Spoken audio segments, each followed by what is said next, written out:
안녕하세요, 멀티파이프입니다. 오늘은 제가 20대의 나이로 서류상 매출액이 고작 빵원인 때에 무려 1%의 이율로 2천만 원을 빌렸던 경험을 한번 풀어보도록 하겠습니다. 모든 온라인 사업하시는 분들은 공감을 하시겠지만 우리가 오늘 물건을 판매를 해도 돈이 오늘 들어오는 게 아니죠. 늦으면 최대 2달 가까이 기다려야 되기도 합니다. 그래서 쇼핑몰 사업을 하시는 분들은 늘 이 자금 회전에 있어 문제를 겪는 경우가 많은데요. 물론 저도 그랬었고요. 그래서 대출을 알아보시는 분들이 꽤 많은 것 같습니다. 그래서 오늘은 우선 신용보증재단에서 대출을 받는 실제 과정에 대해서 설명을 드리고, 그 다음으론 제가 각 과정들을 통과해냈던 경험을 풀어보도록 할게요. 영상 꼭 끝까지 시청 부탁드리겠습니다. 먼저 신용보증재단에 대해서 먼저 설명을 드려야 될 것 같아요. 신용보증재단이란 담보력이 부족한 지역 내 소기업, 소상공인 등과 개인의 채무를 보증하게 함으로써 자금 융통을 원활하게 해주는 기관이라고 설명이 되어 있습니다. 은행과 정부기관의 중간 정도라고 보시면 될 것 같아요. 우리가 해야 될 것은 각 지역별 신용보증재단으로부터 보증서를 발급받는 일이에요. 여기서 착각하시면 안 되는 게, 이 신용보증재단이라는 곳은 여러분들에게 돈을 빌려주는 기관이 아닙니다. 돈은 은행이 빌려주는 것이고, 혹시라도 여러분이 돈을 못 갚았을 때를 대비해서 그 보증을 대신 서주는 기관이에요. 그러니 당연히 보증료가 붙습니다. 저 같은 경우에는 1%가 붙었어요.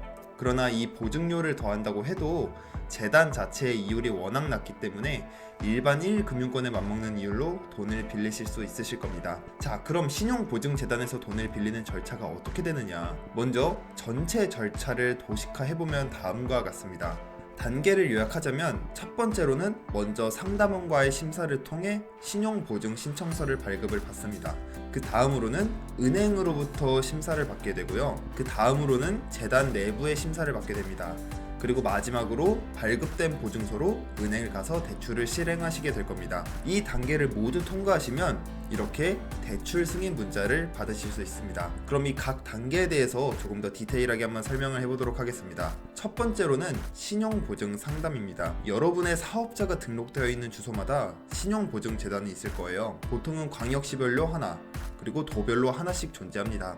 그럼 그 지역의 신용보증재단에 전화를 하셔서 상담 일정을 잡으세요. 그 다음에 사업자 등록증과 신분증 등을 가지고 방문을 하시면 됩니다. 그럼 이제 첫 번째 심사가 이루어지는데요. 이 심사는 아직 정식 심사는 아니지만 재단 직원 입장에서 이 사람에게 신용보증 신청서라는 걸 발급해줄지 말지를 결정하는 단계입니다. 기관이라고 무조건 신용보증 신청서를 발급해주는 건 아니에요. 어차피 차후 심사에서 떨어질 확률이 너무 높다고 판단이 되면 일찌감치 여기서 거절되는 경우도 있습니다. 심사까지 가서 거절이 되면 기록이 남을 수도 있기 때문에 그런 거니 너무 직원분을 탓하실 필요는 없습니다. 둘째로는 은행 대출 심사입니다.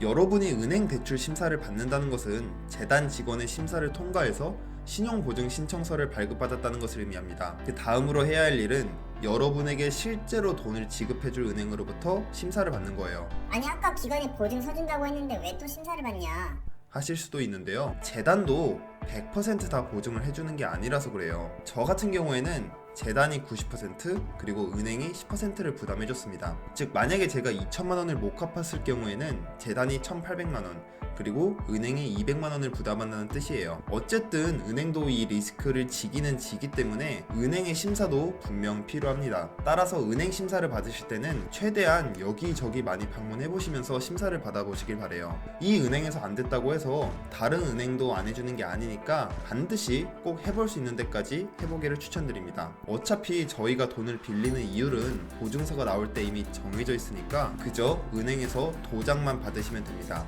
세 번째로는 재단 심사입니다. 여러분이 은행의 심사를 통과하게 되면 마지막으로는 신용보증재단의 내부 심사를 거치게 되는데요. 이때 여러 가지 서류들을 제출하게 됩니다. 제가 실제로 제출했던 서류를 말씀드려보면 신용보증 신청서, 사업자 인증 사본, 등본, 초본, 가족관계 증명서, 사업자 등록증명원, 화세 표준 증명원, 납세 증명서, 지방세 증명서 이렇게 총 9개의 서류였습니다.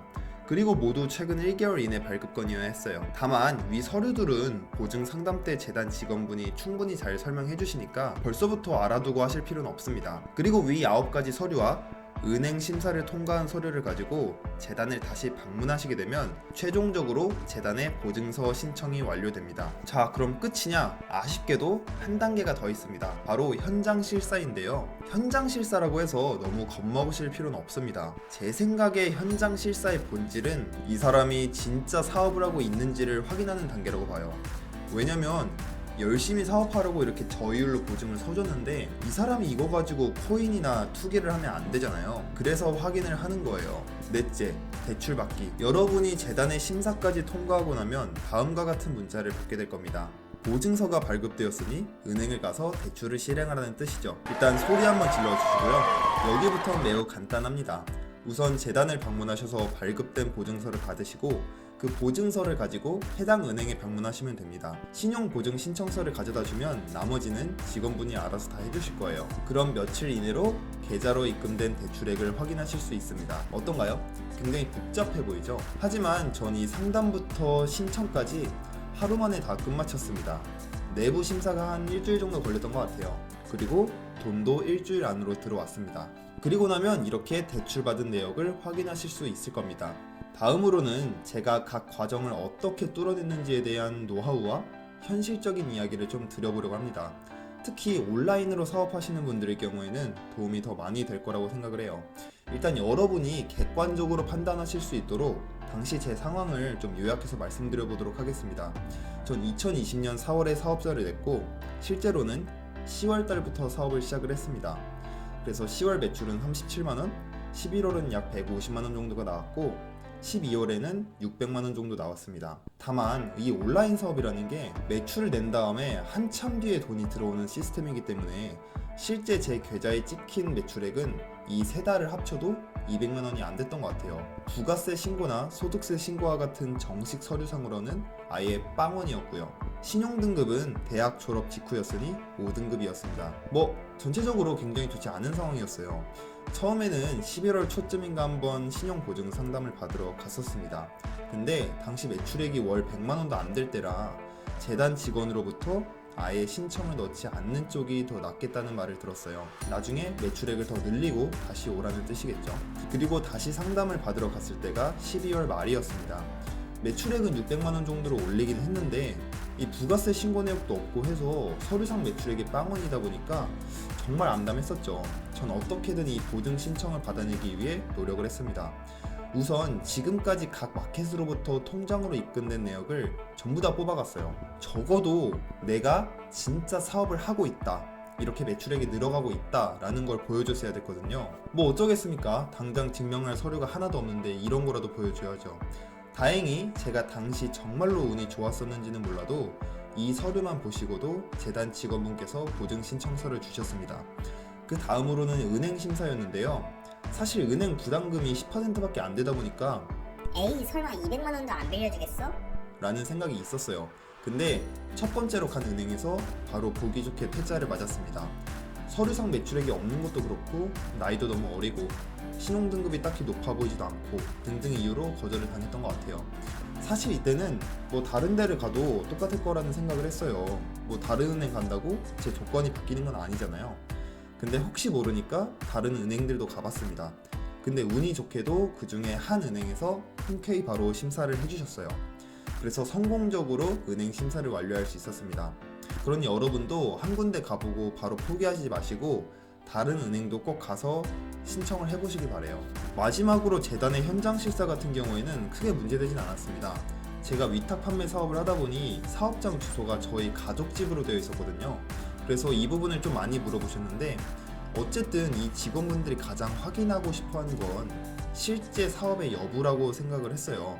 그래서 이 온라인 위탁 판매 사업 구조를 잘 설명을 드리고 제 샵의 사진들과 판매 내역, 정산 내역 등을 전부 다 캡처를 해서 직원분 이메일로 보내드렸습니다. 그리고 약 일주일이 지난 후에 저는 이런 문자를 받게 되었죠.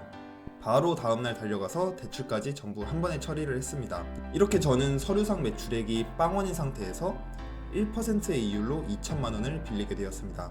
그리고 정확히 1년이 지난 지금 저는 매출액을 약 3천만원까지 올려 내년부터 시작되는 원금 상환을 무리 없이 잘 할 수 있을 것 같습니다. 지금도 항상 생각해요. 내가 만약 그때 대출이 거절됐으면 어떻게 됐을까라고요. 그 당시에 이 자금 문제로 머리가 엄청 아팠었거든요.